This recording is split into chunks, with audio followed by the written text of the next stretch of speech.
Well, hello! It's your host Eric of GMODISM here, tuning in to this little video in my disposable robot suit. As you may or may not have noticed, there is a lot of weapons in From the Depth, and well, today I'm gonna show you the small task of making every single one of them weapon systems. So brace yourself for a long tutorial, but if you follow me through this tutorial, you'll be able to make any of the weapons in the game and should get you Kickstarter as a beginner. Or something like that. It's, you know, with my 2,000 plus hours in the game, I know some tricks. So anyways, we're gonna begin with some real simple stuff. This is the Simple Weapons tab. Now, simple weapons are kind of boring and you won't be using them that much, but I'm just gonna show you a little bit quickly how to set them up if you're really new to this game. So check my other videos if you want to know about AI and detection. Assuming you have good AI and detection, we just need to add a local weapon controller. Now, it's a little bit more expensive, but generally everyone is only using the all-in-one local weapon controller basically, and so should you. So place one of these down and make sure it is connected up to whatever channel the AI is set up to. It's gonna be channel 1 unless you change something. It has a built-in failsafe. You can tweak these settings, but you don't really need to. In the local weapon controller, the only thing you need to set up here really is so that it doesn't shoot at stuff it can't shoot at.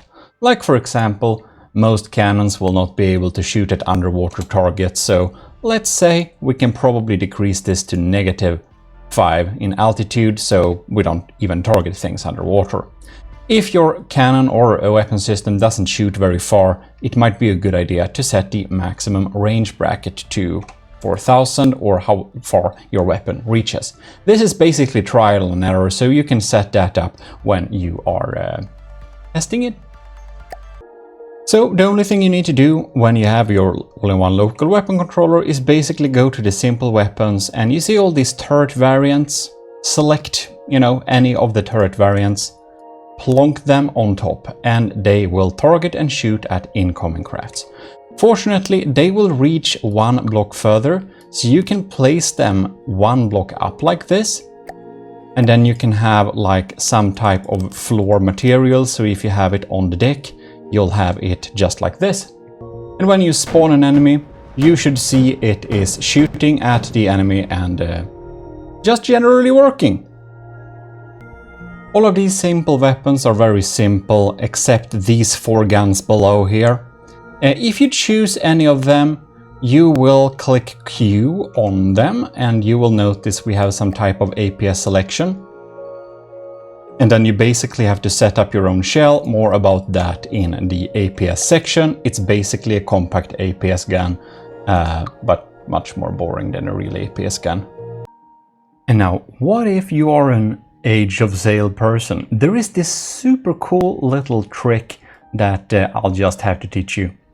So, when you have the local weapon controller, this is really stupid, but there is no way to tell which is front and back and left and right. So what you basically do is you press the G key, as in GMODISM, in the direction you want to place it, and then you plonk it down. You go into it with the Q menu and you switch 2 cells in each direction to 4 cells left and right. And then you hold Control and click C to copy, and then you can apply this again. Now it will actually control all of these 4 cannons, which means we can add 1, 2, 3, 4, add one of these, paste, Control V, paste the settings here. You can see they control these 4 weapons, 1, 2, 3, 4, and of course 1, 2, 3, 4. And we can add a last one over here and paste. Can of course be smart to cover them up a little bit to make it, well, less prone to destructions, but this is basically how you can add several levels of Age of Sail cannons like this. Pretty neat! When it comes to the melee weapons, they're a little bit more simple. Like the ram, for example, it just works with, well, velocity basically, and force.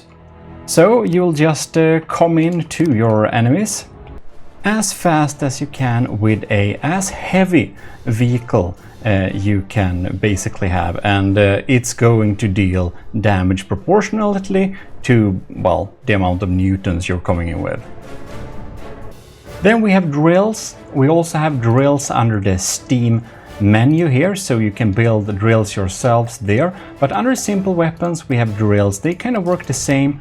We have a drill unit, we got some extensions, and we got some drill bits. And yeah, what they basically do is deal damage dependent on your engine. On the drill, you also need a couple of power input, and it will start spinning up. And you don't then need to have a high speed in order to deal damage. You'll just need to come close to them, and you just use your engine power to deal damage instead. Something along these lines. The more powerful engine and drill you have, the faster you will be able to drill through your enemies and deal a lot of damage. From the Depths is a crazy game, and tactical nukes happen to be a simple weapon. The easiest and most common way to use tactical nukes is, well, I don't know why, but they explode on contact, yeah? Somewhat like this. Have a longer stick and you'll not get hurt. Simple but effective. Alright, so we should make some of the other weapons now, and when you build weapons, you can naturally go in and build like fixed weapon into your crafts that are like not on turrets. But if we're gonna be realistic, like 95% of all people's weapons are on turrets, except missiles. But for those that are on turrets, you need to build in a specific shape in order for the turrets to be able to spin around. And when you go to sub-objects, you have some pre-made templates. They look like this. You can spawn them, and basically the turret will be on the alloy and the turret well thus can be on the metal. Now, I made the process pretty simple for you. If you go and get the Mark III of the platform, you can just go and click this little button here. You have the turret templates, and you have the blue button. You'll switch to big turrets if you're into that. So in any case, if we're building a turret with a 5 meter of diameter, you will basically have a square turret well. You'll just need to cut away the corners of the turret. If it is a 3x3, it's the only shape you can have, like a square and a square, and it will actually spin around fine. Most people don't build turrets above D17, but yeah. So basically, the turret here are designed to be on the white here. The red ones are open space, and the green one, if you want to have a turret well, that's how it works. So we are going to build a little turret, and since we are gonna go and make a pretty small little system, we're gonna build a D5 turret right there. Now, I do know how to build this by heart, but what you basically do is you go to sub-object, and then you have 1, 3, and 5 axis turret, so you can select one which is appropriate for the size. So in the game there is something called EMP that can hurt stuff. So when you're building on this, what you basically need to do, if you're building here, you can see we can place a block here and here. And this is a little bit confusing because you may think you can build on the turret like this. You can't. If you aim the turret, however, and build, you can see that you can build inside of here. That means that we are on the turret sub-object, and we can even build stuff inside of them. You can see we can have like 2 layers.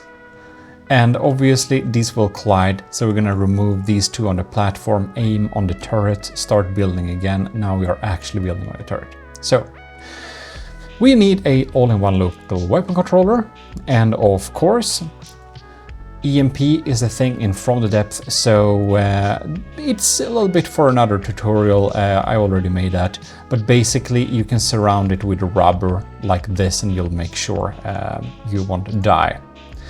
Now, as said, this is a 5x5 turret, so let's say it looks like this. We have a little turret base for it. So this is kind of the turret we're gonna build, and we could have a square turret well around this to protect it. And again, set up here. If you wanted to not shoot at underwater stuff, we can set it here. It can reach 5,000 meters, pretty unlikely to set it to something lower, dependent on weapon system. So, we can then build our turrets. We've basically gone through the simple weapons, and now we should build actual weapons. So first out after simple weapons here, and naturally you can put simple weapons on a turret, but I mean next we have basically CRAM cannons. So CRAM cannons, they kind of work like this. We have a firing piece. A firing piece is an output for the gun. So we can have several ones per gun, but we have some considerations to think about when we do that. In any case, here you can see we have different types of barrels. The motor-driven barrels will make these little guns be able to kind of aim inside, like move around. You can see max barrel elevation.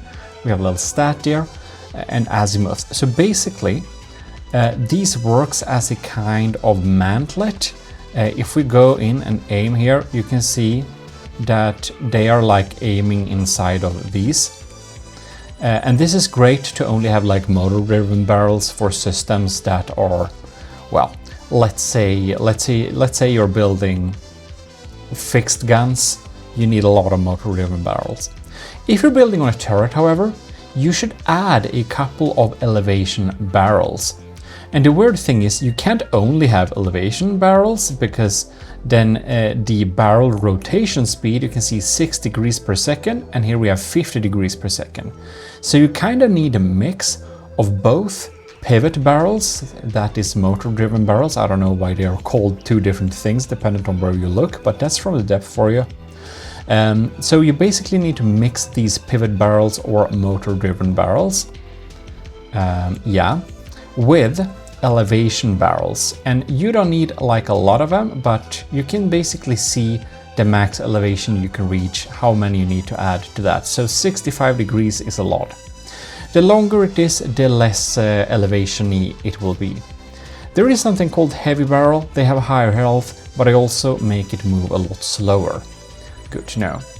So if you add a couple of other barrels like this, you can see that we are having a pretty slow movement speed. Now we're back to 6 degrees per second, but thanks to the amount of elevation barrels to motor-driven barrels ratio, we can still move it real good. Anyways, we don't need that many barrels. 10 degrees per second should be quite enough. CRAM cannons don't actually need barrels at all in order for the shell speed to be 300 meters per second. Whatever you do, CRAM shells will always launch at 300 meters per second, except if you go into the CRAM firing piece, clicking Q, setting it to something lower, but there is no reason to do that. Alright, so here we have your CRAM cannons, and the CRAM cannons are very far away from the local weapon controller, but that doesn't matter, because it is being automatically controlled, because we have a all-in-one local weapon controller controlling this turret axis. So because it is controlling this turret axis, it also means it will basically control all the guns that are present onto this turret. If these were fixed guns, however, we would have to have local weapon controllers beside the firing pieces, just like we did with the Age of Sail guns. In any case, now we basically went through the barrels. You can suppress some recoil, and you can suppress the flash. And this is only if you want to make a bomber, you can use the bomb chutes, but otherwise you don't need to know any more of that. CRAM cannons have a gauge of 1000 meters per default. That is the smallest they can be. If you connect up gauge increasers to the system somehow, you can increase the gauge a little bit. So now you can see we added some there. And now we have two cannons of 1200 millimeter. Now, if we add one here, they will get really confused and sad. So if you're gonna build tight like this, you'll need to make sure that you'll have a gauge increaser that can't like connect to the other side. So here you can see we have a missing connection there. So then we can add it to this and we can do like this. So you can basically puzzle together like this. So if we have this, as you can see, we'll have a higher gauge than this. Yeah, that's what you can do. When we are talking about CRAM cannons, the interface screen and the predictor, they are pretty... That's really not something you'll need to use. It's just some simple tools for predicting where the shot will go if you aim it manually. Is the predictor, and the interface screen is if you're too lazy to go to the firing piece, you can have that as a shortcut. All of these are just gauge increasers of different shapes and sizes. The laser targeter has a very specific use scenario. We can spawn one here to just showcase that. And you'll need fusing boxes for most CRAM cannons. So we could, for example, make this a hollow point fuse. It will basically explode on contact. This fuse, we can set it to timed fuse. You don't need to think much about what time to set it at, because we have a laser targeter. You usually use timed fuses with laser targeters, and it will basically detonate on the target. All right, so there are all sorts of fancy ways to build CRAM cannons, but the basic thing is that we have this little piece. It is a type of packer. It has 3 connections. One here, one here, one here. If you fill them in with as many packers as possible, it will be able to reload. You can see having 3 packers like this gives us a reload speed of basically, what is that? Is that like 3 minutes almost? Yeah, that's abysmal. If you instead of these pellets add payload compactors, you basically make the shell be able to be even larger. So now you can see we have a reload time of 526 seconds. That's insane. Now, to be able to provide a good reload time, you really need to pack it with pellets. The easiest way to build a CRAM cannon is just to take a 6-way connector like this, build a little tube thing down here, just have packers, and like have as many packers as you can fit. There are different pellets which decide the type of damage you'll deal. High explosive pellets, frag pellets, EMP pellets, incendiary pellets, and hardener pellets, which is basically is the armor piercing shell.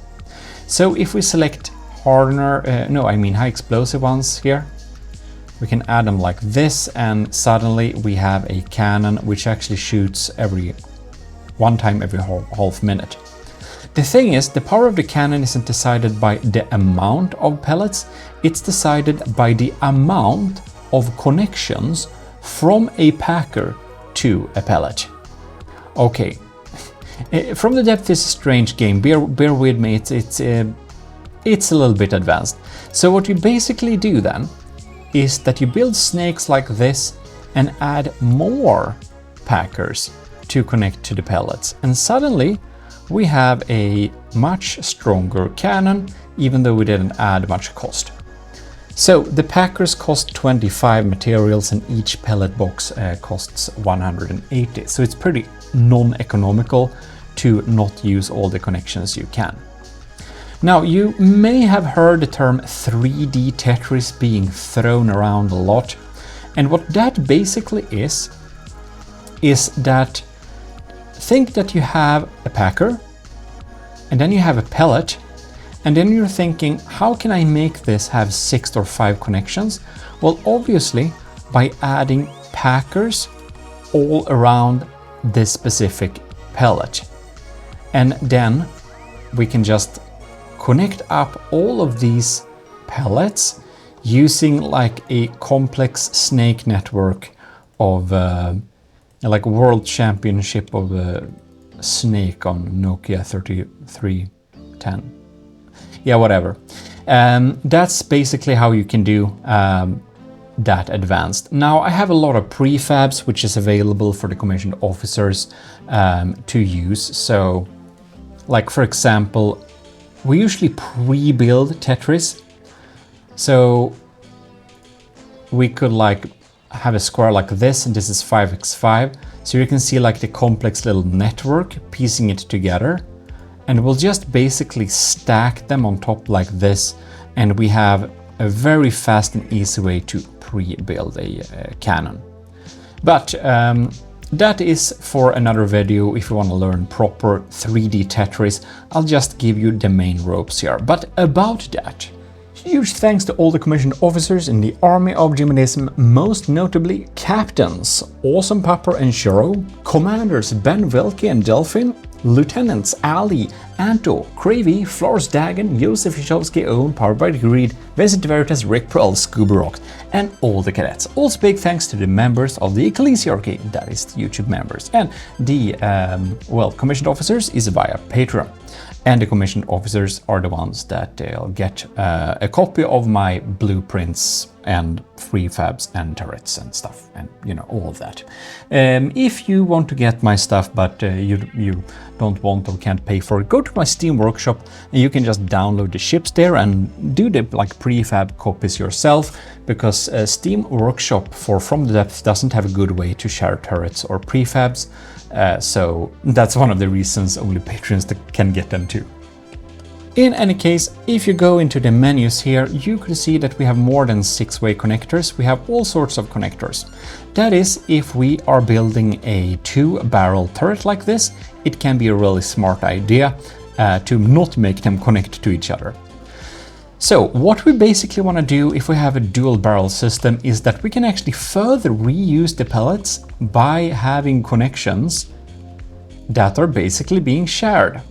So I'm just gonna do a very simple little Tetris thing here. Ordinary pellets are a bit cheaper, so we put them in the middle there, and then we're gonna have high explosive there, and there. And obviously you can see we have the potential to have 3 more connectors here and 3 more connectors there. And yeah, then we basically just piece together some type of connection network when we have added them like this. This can actually be a pretty smart idea to actually get your symmetry planes going too. Anyways, this is not going to be super efficient Tetris, but it is just to show you a little bit quickly how we put these things together. So let's say, for example, we can turn off the symmetry plane and having a 2-way connector, making it not connect to this firing piece, but connect to this one. We can connect it down there, and we can have a 2-way, like a 3-way connector that works as a kind of tube going down like this. Or actually, I mean like this, in order to connect to the pieces around there. Then we need a 4-way connector. Yeah, it's a little bit finicky, as you might imagine, like all things in From the Depths otherwise is. Yeah, something like that, right? Yeah, that works. And then we can take this little thing and do a little connection to them here. And here we have it. Now we have a CRAM cannon, which is pretty cheap and still provides some firepower. If you see like unused connections there, you can just like add connections to them, and that will be nice. Anyways, now you can see we have 2 different shells here. They have different health and they have a little bit different configs. And you might be tempted to go into reconfigure layout and play around with these values, but you'll mess up your 3D Tetris, so I would stay away from that. Yeah. We can even set the shell tracer if we want to something different. And yeah, now we have a turret that reloads every 36 or 23 seconds. Let's say we want to make this side a little bit slower. Well, we could take a connection that is only used by it, like for here example. We can put a payload compactor so that only this side of the turret, only this barrel, gets the payload compactors. Now you can see it has a slower shell with more connections. And if you fire this thing, it will obviously shoot 2 shells like this, and one is going to be timed detonated. Now it's set to 10 seconds, but if we shoot at an enemy target, it is going to blow up in their faces. Okay, there we go. And here you can see, bam, try to blow up in its face. Now, just a general tip, but if you're testing weapons, you can go into it and you can select like slower game speed. And when you fire a gun, you can in detail check it a little bit better. CRAM cannons are usually performing a lot better when large. Small CRAM cannons like this is a pretty weak system, so that can be a good thing to keep in mind. Like the Gimli class battleship you may have seen on the channel uses D17 CRAMs and 4 of them. And of course they're powerful, but a tiny CRAM like this is, it's the wrong weapon to build small, let's just say that. We are going to move on to the next weapon system, which happens to be advanced cannons. Another big one. So, APS guns are a lot easier than you think. Basically, you want to think about what shell do I want to have and then build your cannon around it, basically. But let's just do like this. We're having a firing piece. We have like CRAM cannons can like share pellets and shit between the barrels. Well, APS guns not so much. If you're building a dual barrel APS gun, they are basically independent. Each of the like blocks, each of the gun barrels and mags and all of that are independent. They are not connecting in any way at all. So if you're building a APS system, well, you are building isolated guns per barrel. So we're just going to build a 1 barrel APS. Now, with a exception, but that we'll go with very soon. So, a mantlet is the most common. Lets you have a very high elevation. Of course, we are in a turret, so we will already be able to move from side to side. The length of the barrel will depend on the shell you're having, so we're going to add that later. If you're having gauge increasers, you will make the potential for the gun to have a higher gauge.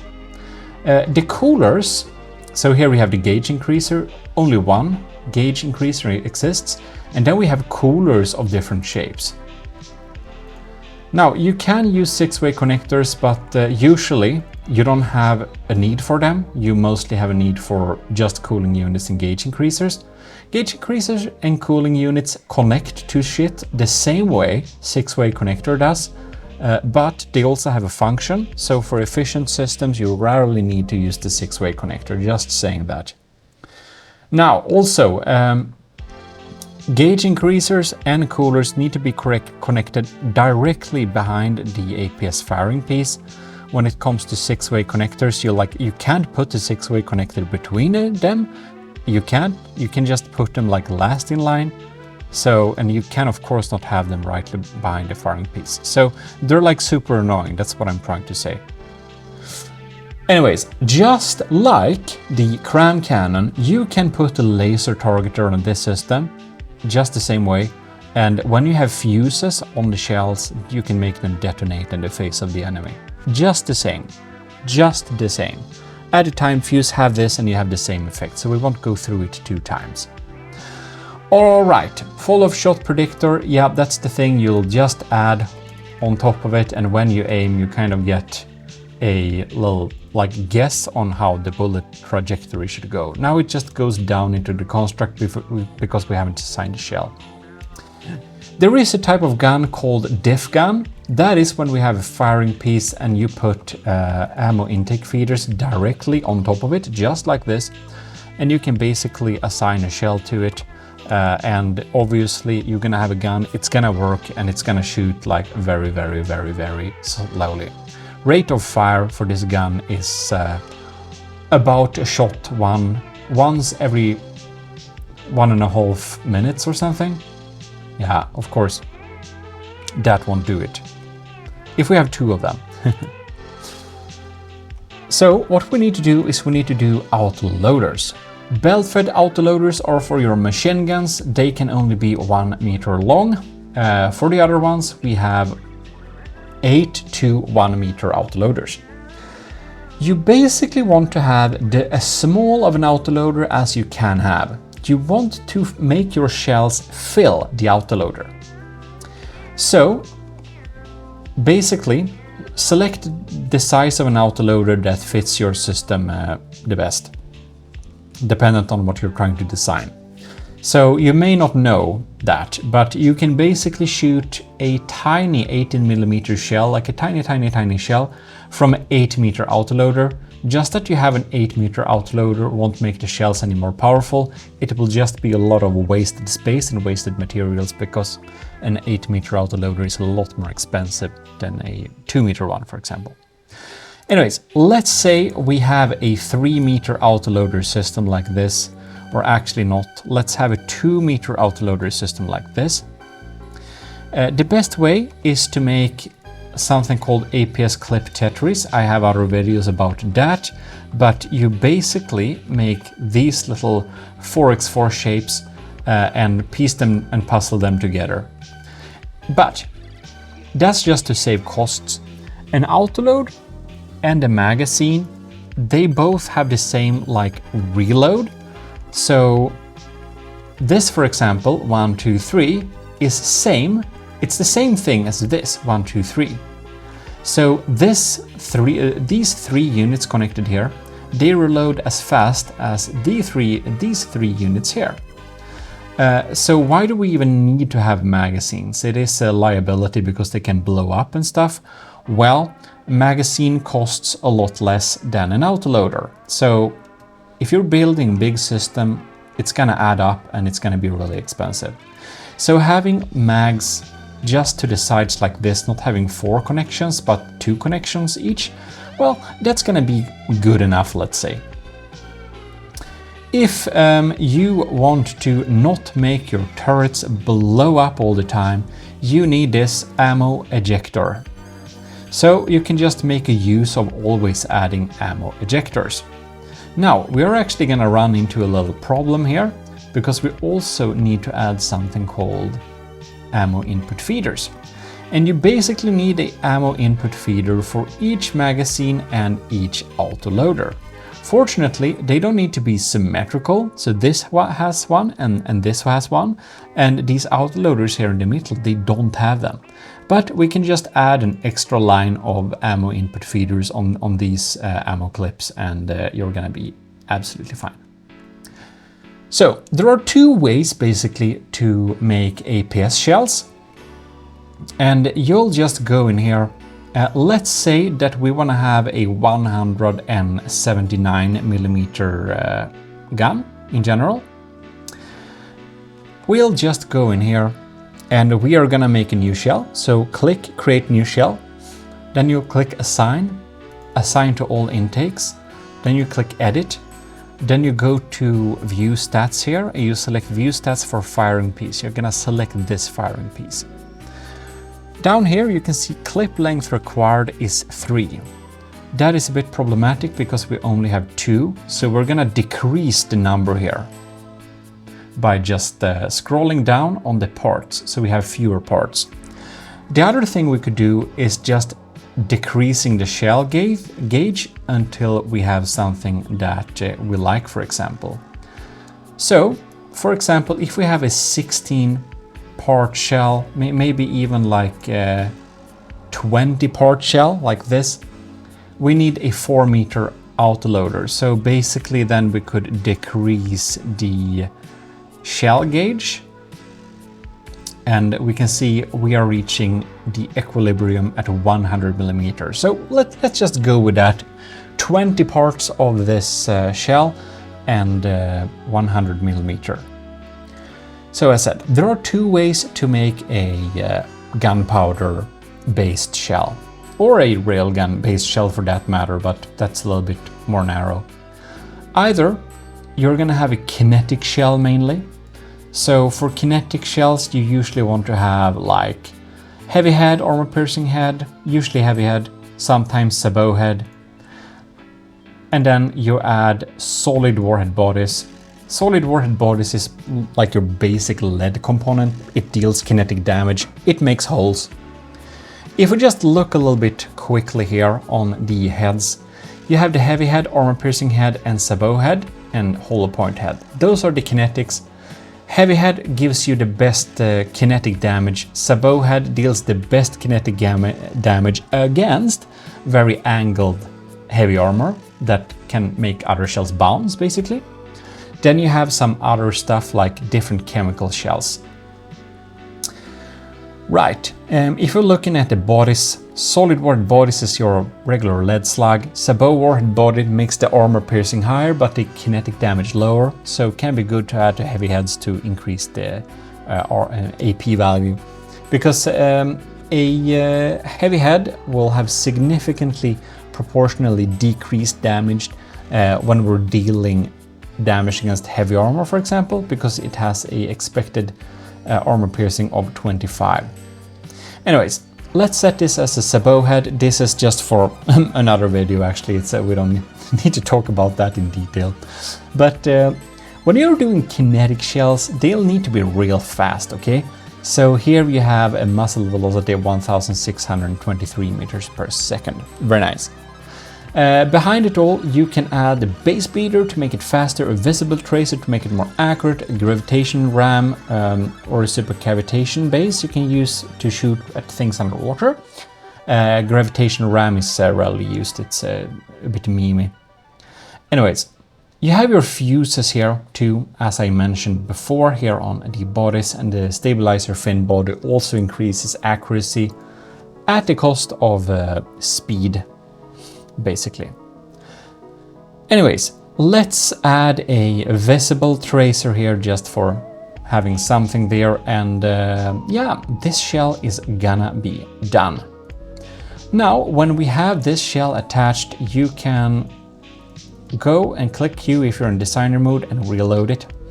We're gonna go back to the shell here, and we are gonna check here barrel length required for base inaccuracy.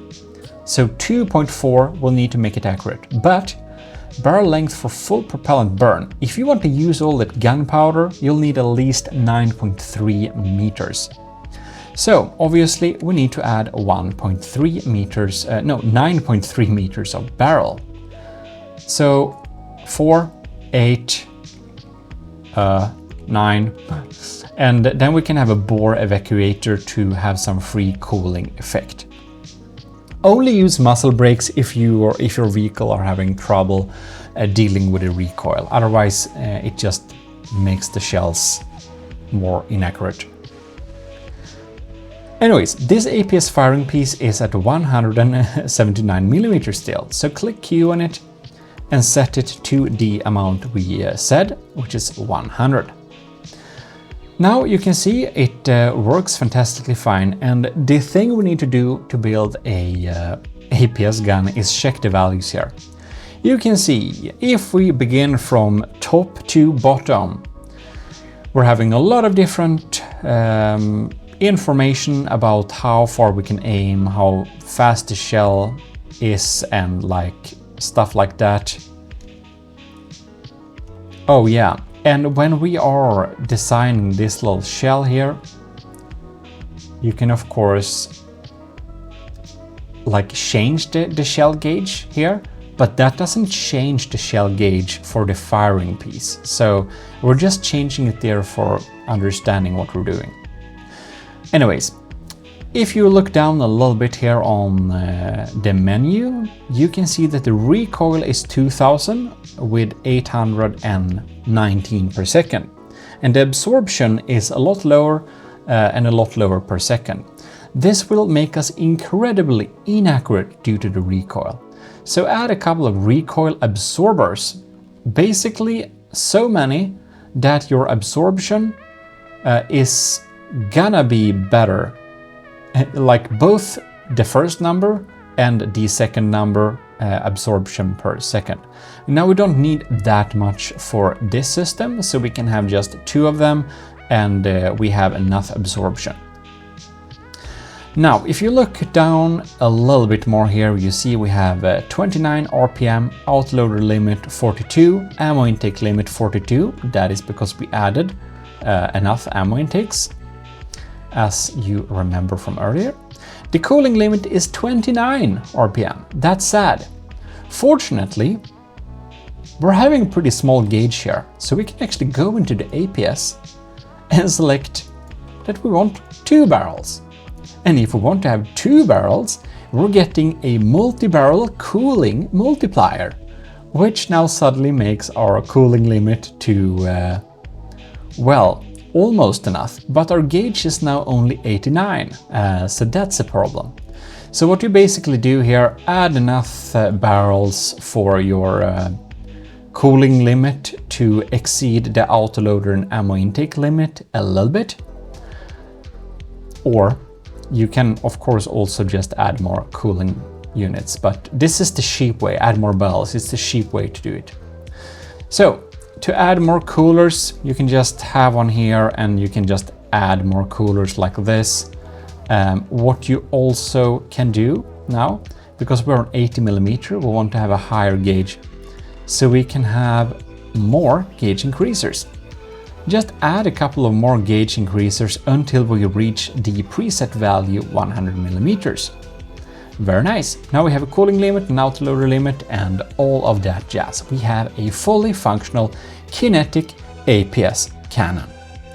So if we will just repair this little thing here, you can see here, we can fire our gun. It's slowly but surely firing with our 3 little barrels here. Isn't that quite beautiful? And it will just continue to fire away until it's going through here. Very beautiful. Now, what we can do also for a system like this. Now we have set up a kinetic type of system. What if we wanted to have a chemical type of system? Well, for chemical shells, you basically usually want to have higher gauges. So we're gonna see how high gauge we can have for this. We can go 293mm. So let's go into this little designer here and set this value. Now we can see how large of a clip we require. Now we should just decrease the amount of parts until we reach the 2 meter, or actually until we reach the 3 meter, because now we're going to be pretty smart here. Previously, we didn't have the emergency ejection defuses. So basically, what would have happened if we would have gotten shot here? Like if this got shot, it would like to eject shells to the side here, and that could potentially hurt like your system or like your ship. But these are just kinetic shells, they're not dealing a lot of damage, so it's kind of okay that they're just ejected like this. It's not optimal, but it's okay. But when you're dealing with chemical shells, oh my, the situation is entirely different. So let us just set up that in how we should not set it up first. So for a chemical shell, frag, high explosive, sabot, whatever, you know, EMP, that's your chemicals. We're gonna have frag head, we're gonna have frag warhead bodies. And chemical shells, they don't really need to be fast. If they are fast, they have the potential to deal less damage. There is a thing to be said for penetration depth shells, of course, but for this, it is like, Yeah, it's just a pure chemical shell. If we would reload this here, I just realized our shell didn't fit. So we're gonna have a gunpowder casing, 400 meters per second. Okay, that's gonna be fine. Now we are fitting. And there we are. Now these deal a lot of damage. They are actually gonna be really, really scary. They can make the entire turret blow up. If we didn't have these at all, they would blow up the entire turret. Like this. It's like, it's no joke. It's no joke. So, to mitigate that little issue, you go into the frag shell. You can add like 1 or 2 parts more than you actually have space for. And you're gonna go in here and select EED, Emergency Ejection Defuse. And then we can see here what we have. Can we fit now? We can't really fit now. So set the emergency ejection defuse here, have the gunpowder here, and adjust the gunpowder so that we exactly fit inside of this. Very nice, like this. So here we have it, 500 meters per second. We have a frag shell and an emergency ejection defuse. That is absolutely fantastic. Now we're gonna refill the APS shells, and when we shoot them, look like that, nothing is happening.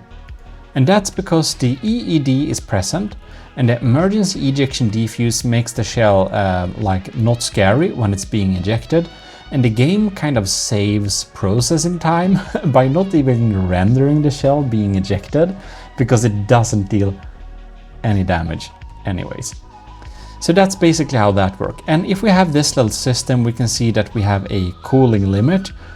That's not quite enough, since we did have the barrel is like only 1 now. So now we need to add a couple of cooling vents until we reach the number.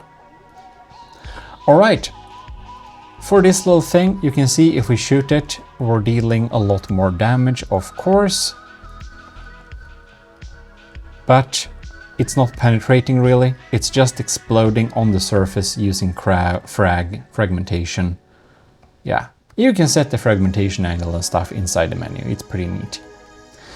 If you are not having any way of adding more like gunpowder or whatever, you can't have a larger autoloader. So if you want to make this go faster, you actually need to have a larger autoloader so you can have more gunpowder. There is another way to do it.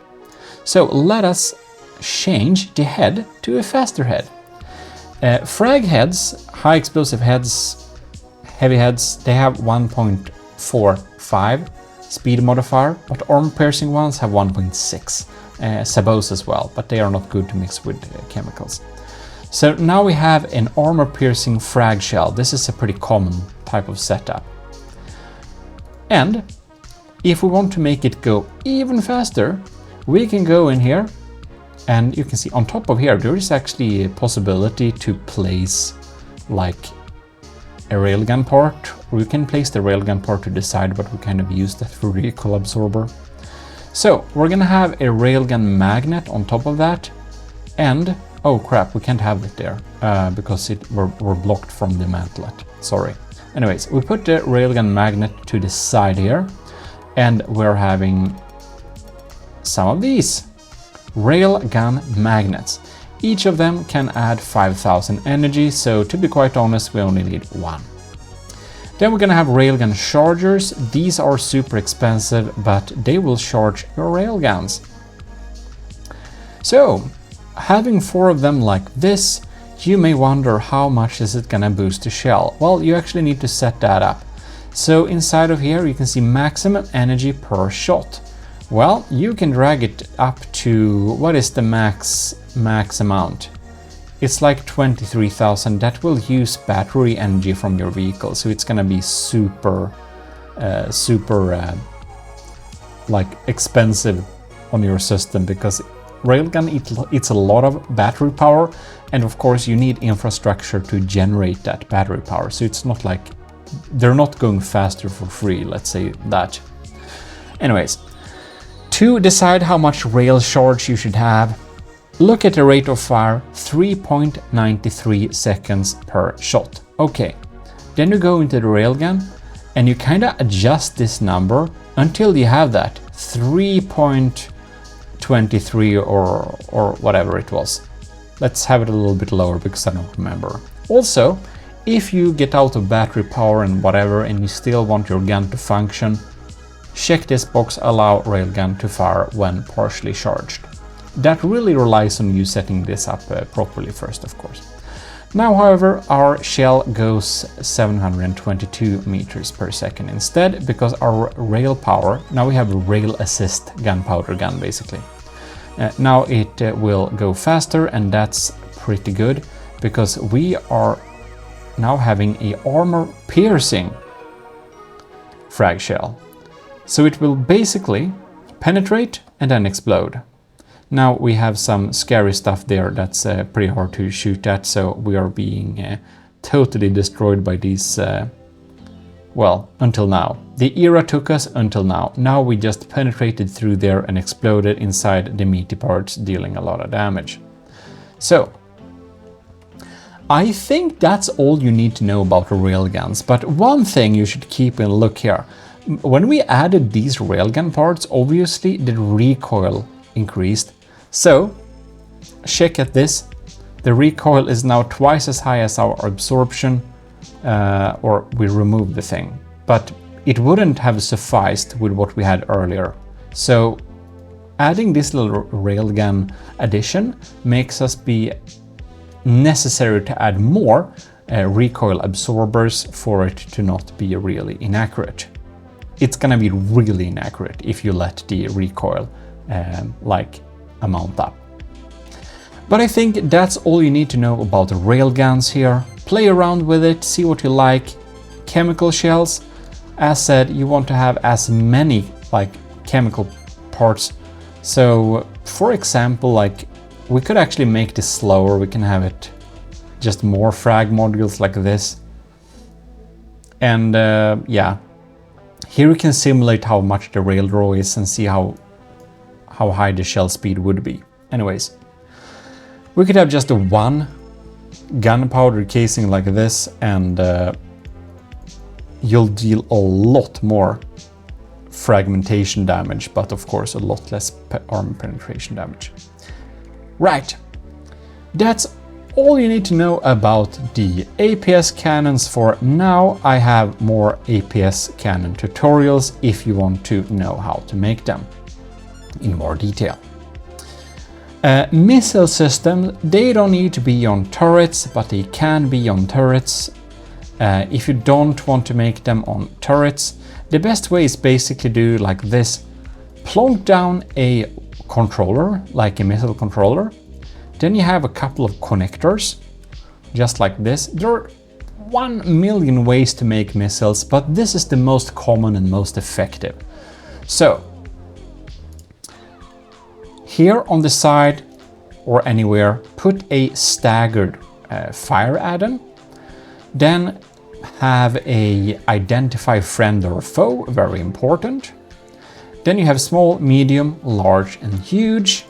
Medium is a pretty good size, to be honest. Actually, we can do it like this.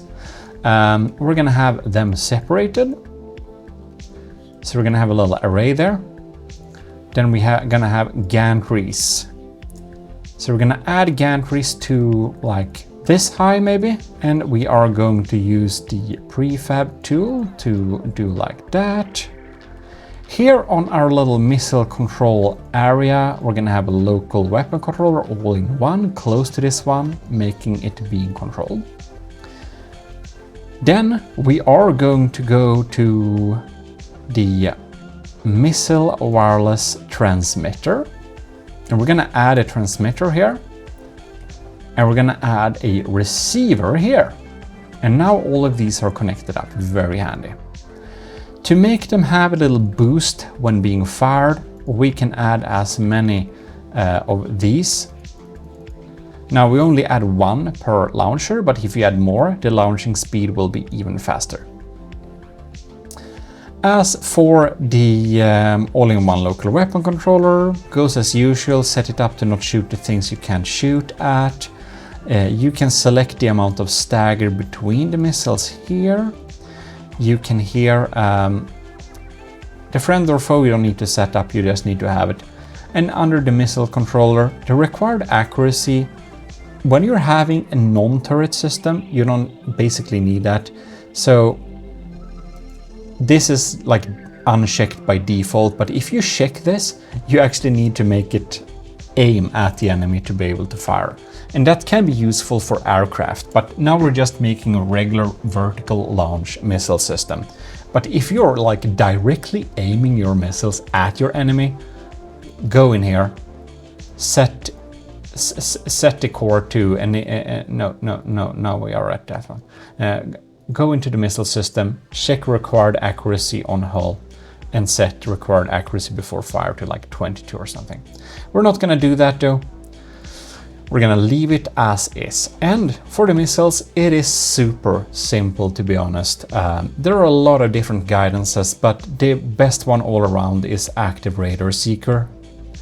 And explosive warhead bodies are pretty reliable. We'll just fill it up. Back here we have a variable thruster. That's the one you're gonna use basically always. Then add a couple of fins. Then to make them hit a little bit more often, we have a signal processor that basically neglects your enemy's decoys and stuff a little bit, or helps doing that at least. Then you should usually have an APN guidance as well. Can have it on whatever you want. It's not important for this video. It depends what you want it at, but the preset value is pretty good. Add an APN guidance and they will... It's augmented proportional navigation, I think, and they basically try to predict where the enemy will be in the future a little bit. Like prediction guidance, but better. Yeah, and this is basically how we can set it up. You need a fuel tank, except you don't. You can set free internal space used for fuel. And now you can see thrust duration is 11 seconds. This is a little bit low, and you may wonder why is there even any type of fuel.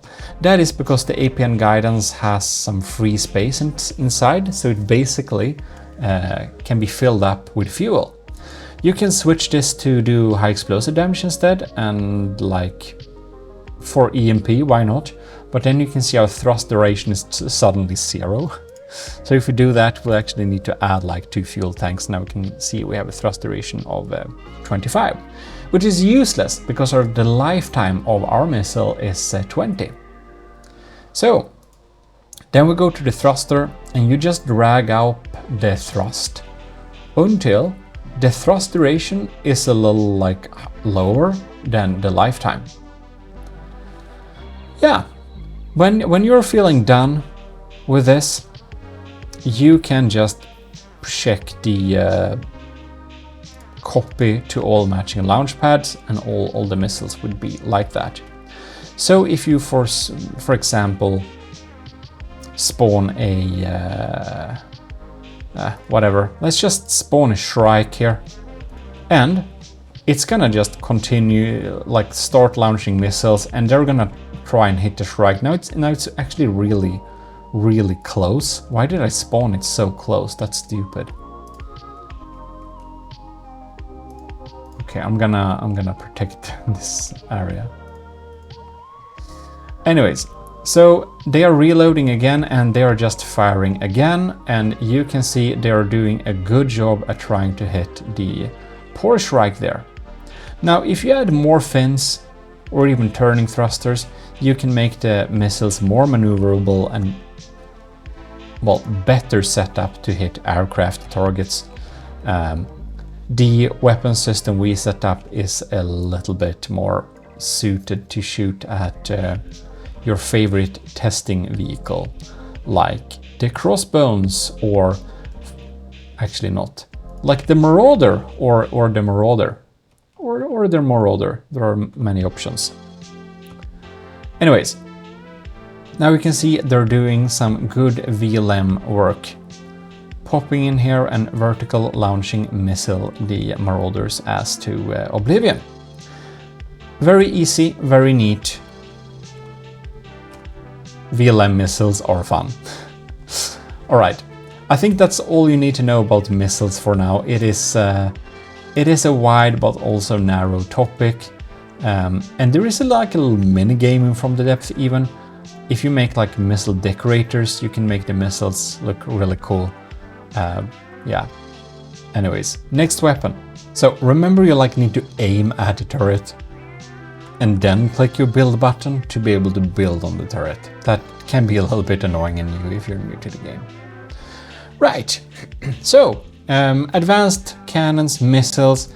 Now we have laser systems. And this is there are two ways to make laser systems. The most common way is to actually not have much of a laser system on the turret itself, but instead just making the turret the output. And to do that, you have a laser transceiver. You aim it down in the middle of the turret block. They don't need to connect, they just need to be aligned. And then adding a lot of laser connectors, you add a laser combiner, and you add armored laser optics and armored steering optics. The more optics you have, the better it will be at dealing damage at long ranges, and the more steering options or steering optics you have, the more of a firing arc it will be able to give you.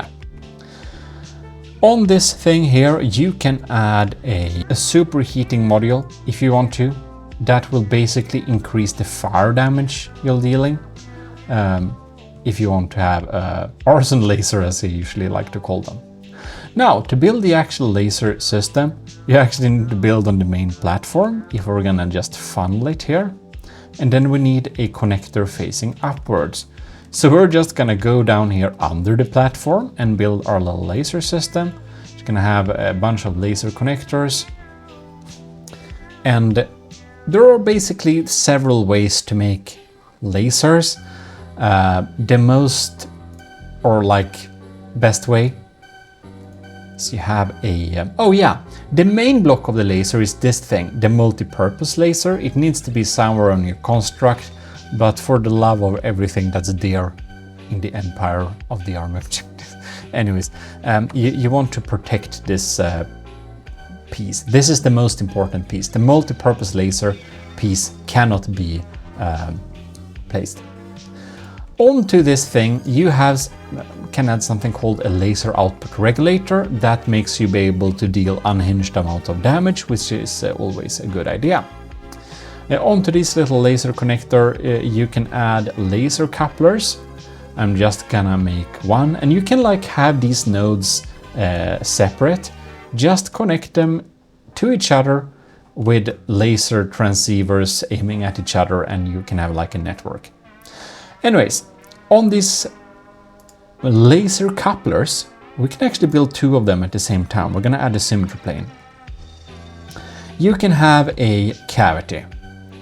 You can have a lot of cavities. And on these cavities, you add laser pumps. Laser pumps put laser into the laser, and they just use engine power to do it. So you need a real big fat engine to even have this laser firing. You can also have a lot of stored laser energy, and if you want that, that's called laser storage cavities.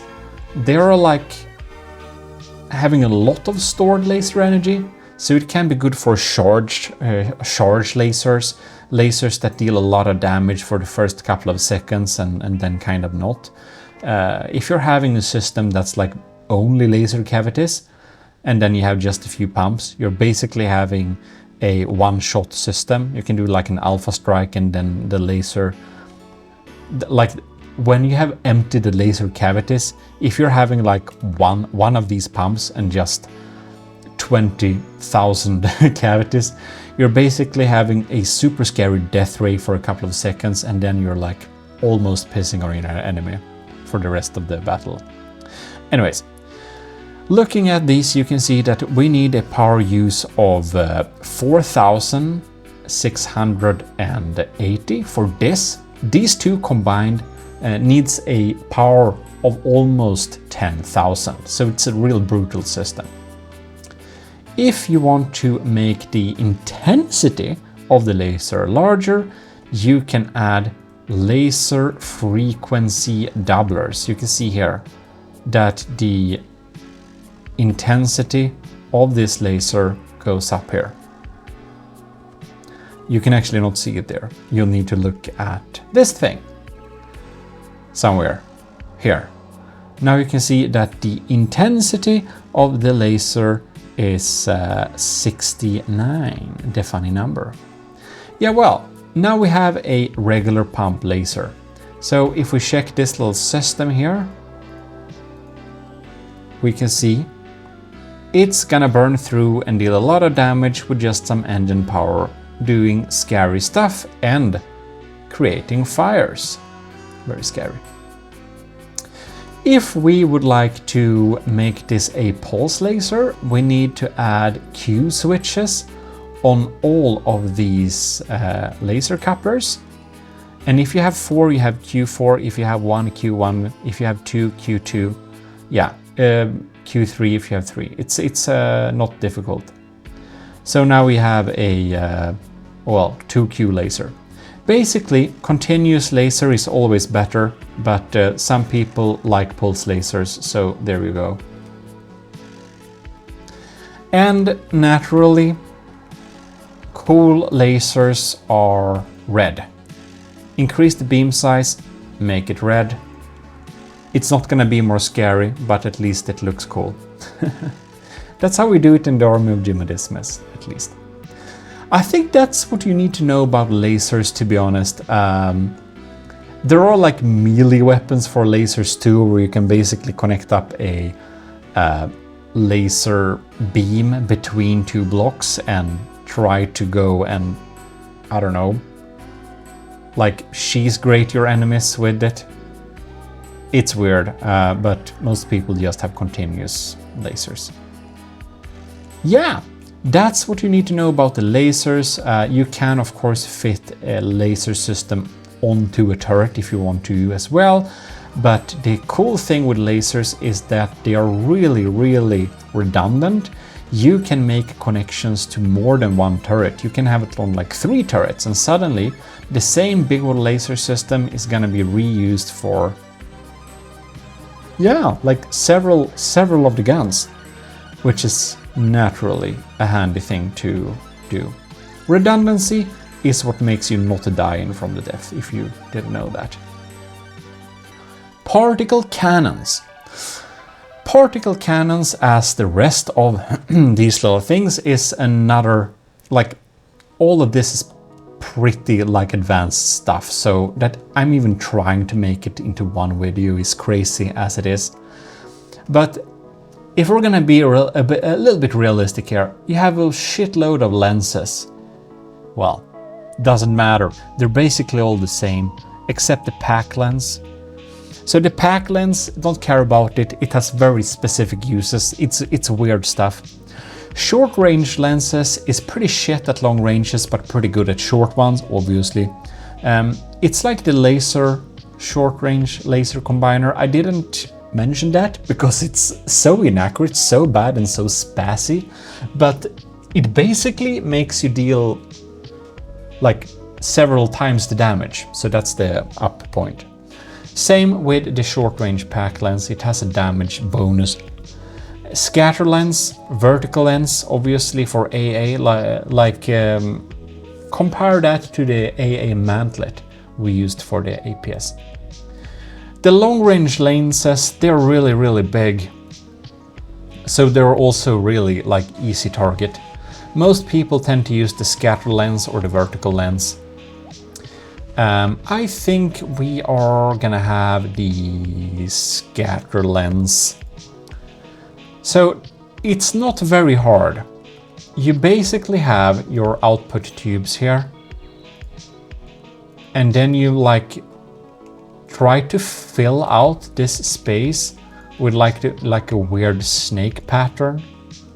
It's like you're playing Snake on your Nokia 3310 all over again. Welcome back to childhood. I'm old.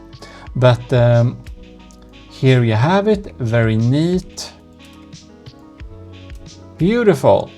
You can fill it out and you deal a lot of damage. This is a super scary system. This basically makes Death Ray go into space because it's unhinged like this. And then you might think, well, I'll just connect it up like this because I'm really smart. Congratulations, your gun is unsafe and you like deal damage to yourself.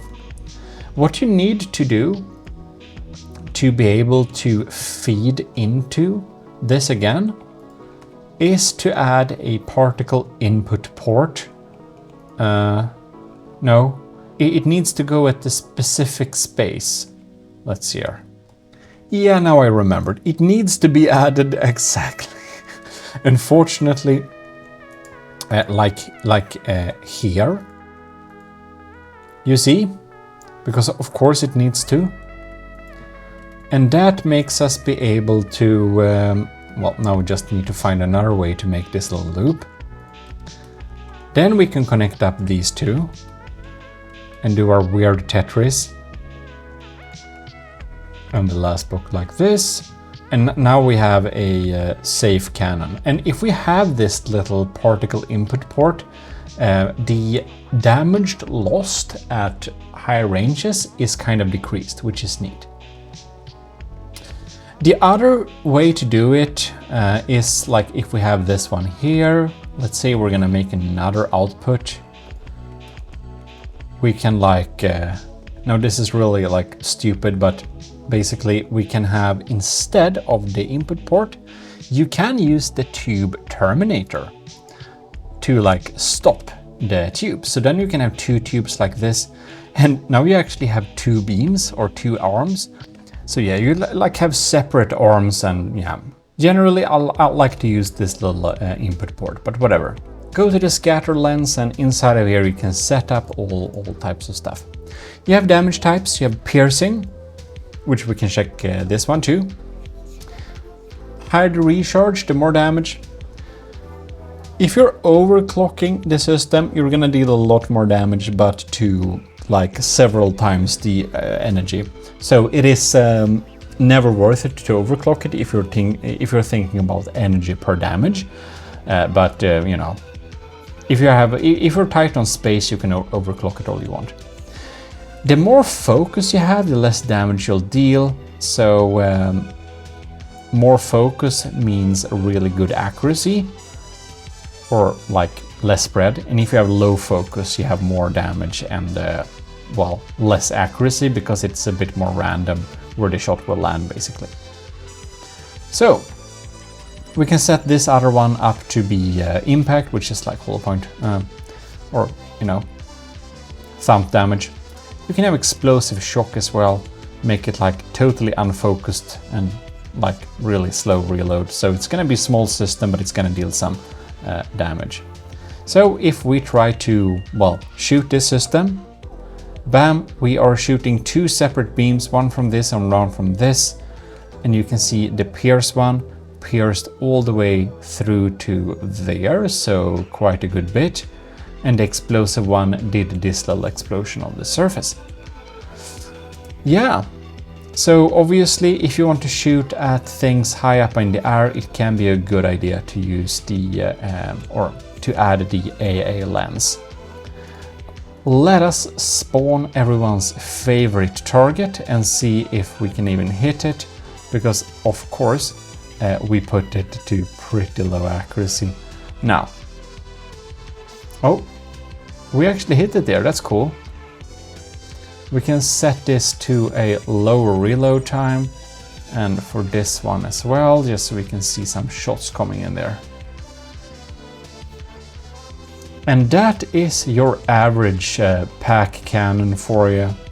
Pack is not really worth it in terms of how much damage it does, except for some specific scenarios. It deals, well, it doesn't care if you're underwater, if you're over water, if you're in space. It just doesn't care. So a submarine that uses Pack, fine. Use Pack everywhere. Also, shields doesn't care, smoke doesn't care, countermeasures, civs, AMMs, whatever. It doesn't care. It can't be stopped. Packs will shoot at the enemy. They will hit. No matter what, you can't evade them. They are instant, so you can't be evasive really to never get hit. So yeah, packs have their advantage. Smoke is a defense you can use against lasers, by the way. I didn't mention that around lasers. Shields also decrease the damage from lasers, but not as much. Shields obviously work against APS and CRAMs and stuff like that. Think Dune, but not missiles. Also think Dune. Anyways, next weapon system.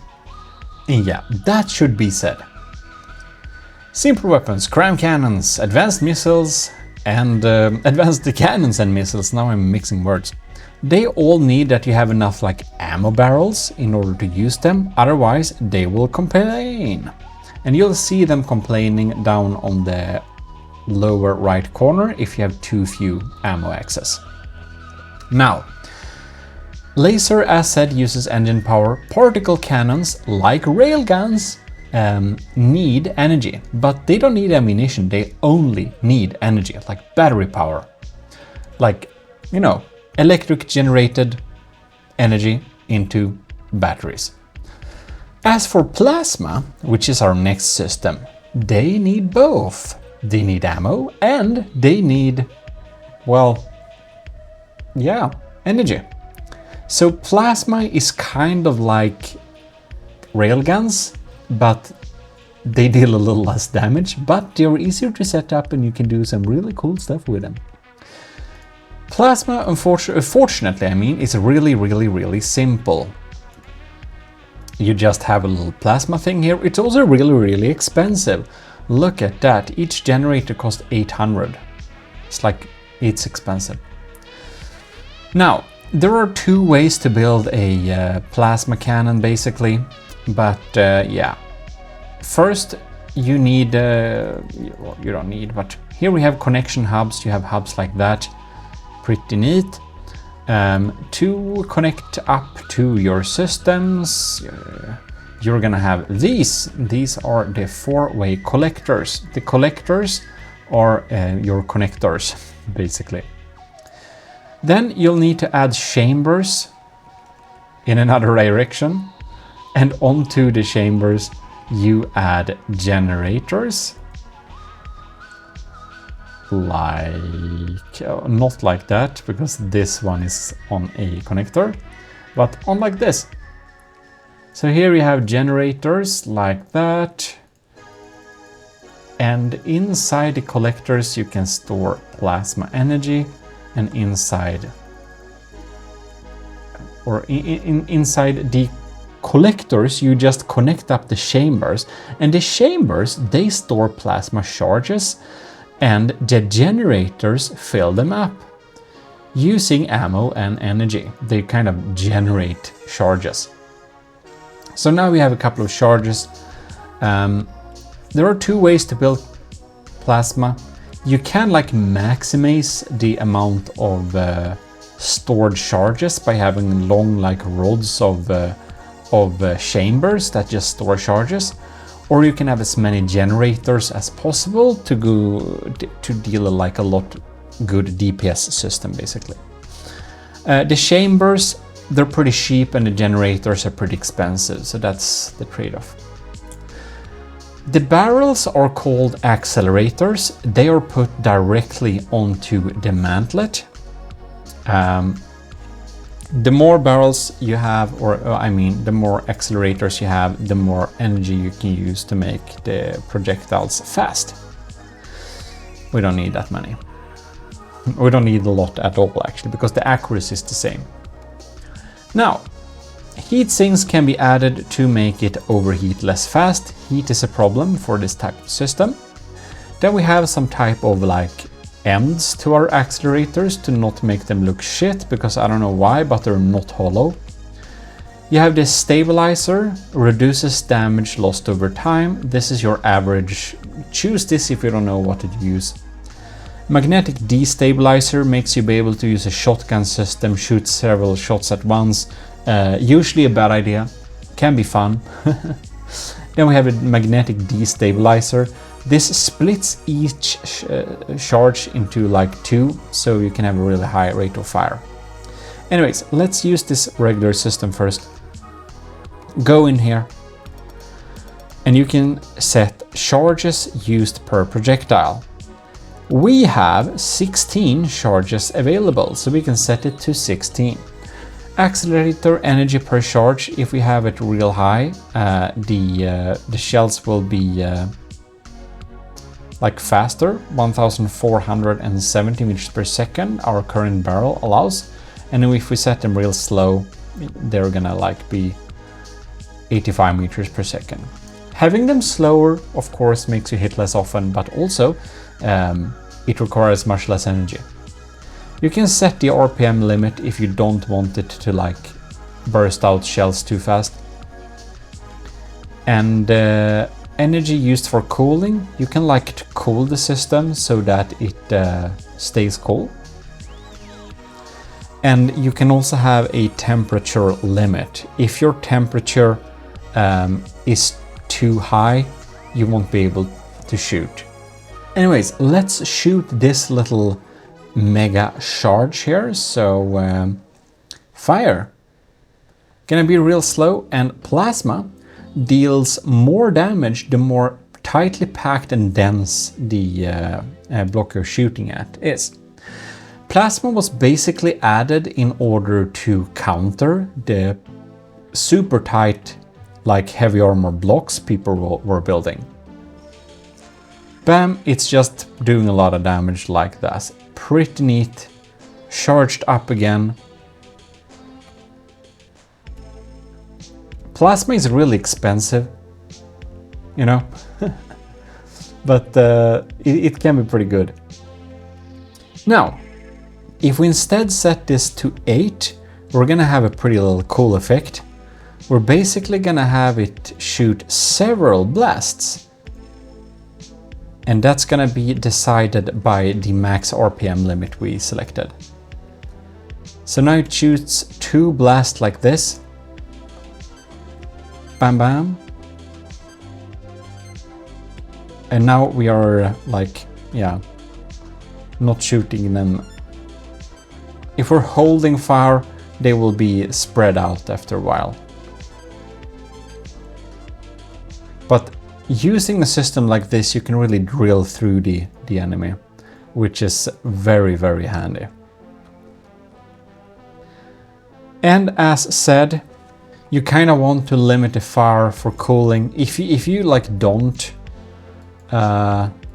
like temperature limit, okay, let's have it like real high, and you just shoot and let the temperature like grow, you will be more inaccurate the longer you shoot for. So you may end up with a system that's pretty inaccurate if you have no cooling. Well, that is basically plasma. You can change the color on it too. And oh yeah, burst size, that's pretty, yeah. So like if you hold fire, so set this to like really high, and you have it in bursts of 2.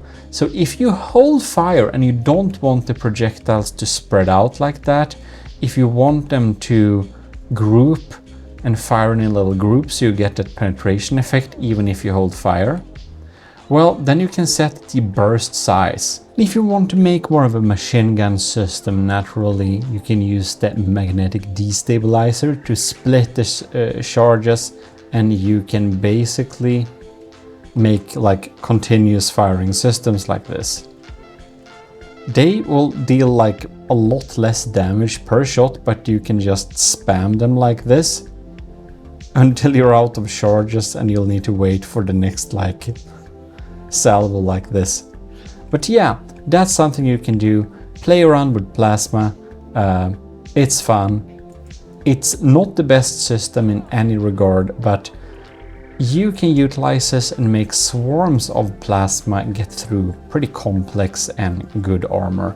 And if you ever have the unfortunate fate to meet a scary heavy armor frontsider, you may want to bring some plasma cannons. Next one, we have flamers. Flamer is the most dense firepower of any weapon system in the game. Now, we're gonna make a little turret here that doesn't even fit. But flamer fuel tanks, they're pretty like scary and stuff.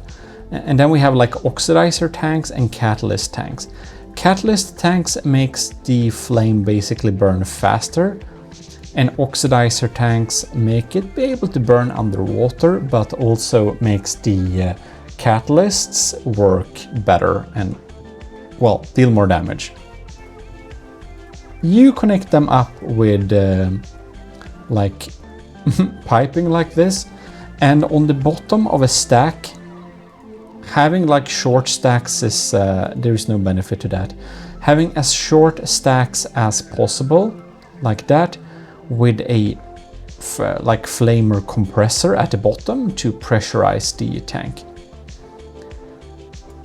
Right, on top of this all, you'll just add a flamethrower. Now we have a pretty even system.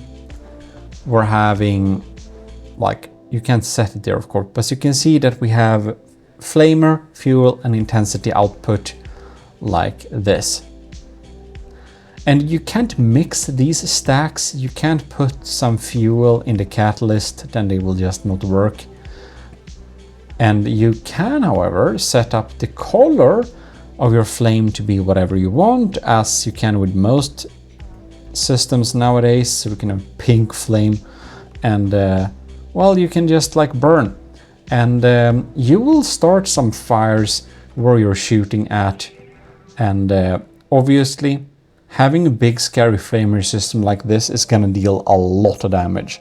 So flamers is the most damage basically. I think maybe diff guns can be better, but flamers deal a lot of damage. If you have a really small ship that can come in close and deal flamer damage, that would probably be your best bet at dealing with your enemies.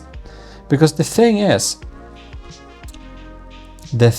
ladies and gentlemen, that this fire has 140,000 fuel and the same oxidizer. This is gonna burn for a while.